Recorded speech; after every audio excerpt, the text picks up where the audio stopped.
Assalamualaikum warahmatullahi wabarakatuh. Nama saya Risa Nursania dari Universitas Nusa Putra, Prodi Sistem Informasi, kelas SI 20C semester 3. Di sini saya akan menjelaskan mengenai konsep memori dan struktur memori. Memori merupakan bagian dari komputer yang berfungsi sebagai tempat penyimpanan informasi yang harus diatur dan dijaga sebaik-baiknya.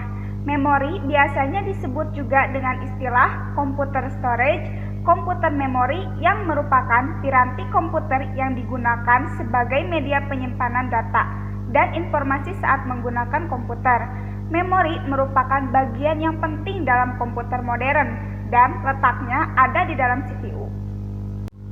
Ada 3 ciri yang terkandung di dalam memori, yaitu fungsi, pengalaman atau informasi, dan spesifikasi. Memori melibatkan fungsi dari suatu sistem yang dapat difungsikan sehingga memerlukan alat atau tempat untuk melaksanakan fungsi untuk merekam. Ada 3 kegiatan dalam memori, yaitu pengkodean.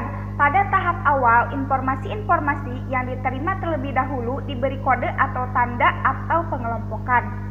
Kemudian penyimpanan. Setelah informasi tersebut diberi kode, kemudian diteruskan ke tempat penyimpanan.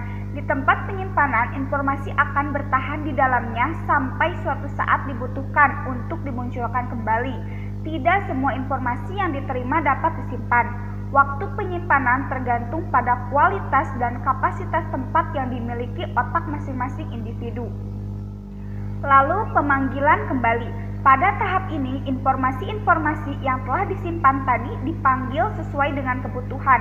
Walaupun tidak semua informasi yang diterima dan disimpan dapat dipanggil kembali, karena sebagian atau bahkan semua informasi yang disimpan dapat hilang atau tertutup oleh informasi yang lainnya. Jadi, memori adalah keseluruhan proses fungsi mental yang berpusat di otak untuk memunculkan kembali pengetahuan tertentu tentang pengalaman masa lalu melalui tahapan menangkap atau menerima, memberi kode, menyimpan, mereproduksi, dan memanggil atau memunculkan kembali. Selanjutnya, mengenai struktur memori. Ada beberapa definisi yang saya peroleh mengenai struktur memori. Yang pertama, menurut Shah, struktur sistem akal manusia terdiri atas 3 subsistem, yakni sensory register, short-term memory, dan long-term memory.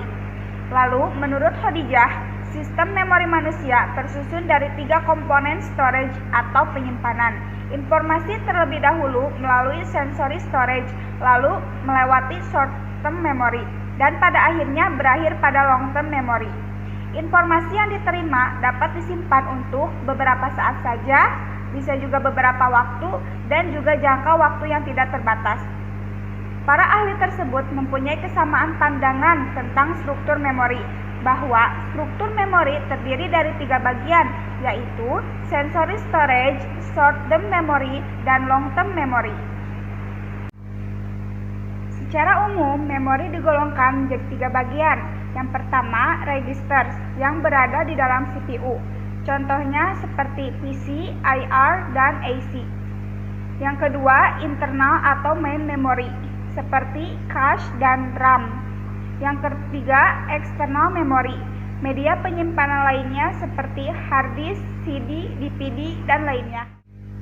Hanya sekian yang dapat saya sampaikan. Mohon maaf apabila ada salah kata atau pengucapan. Terima kasih. Wassalamualaikum warahmatullahi wabarakatuh.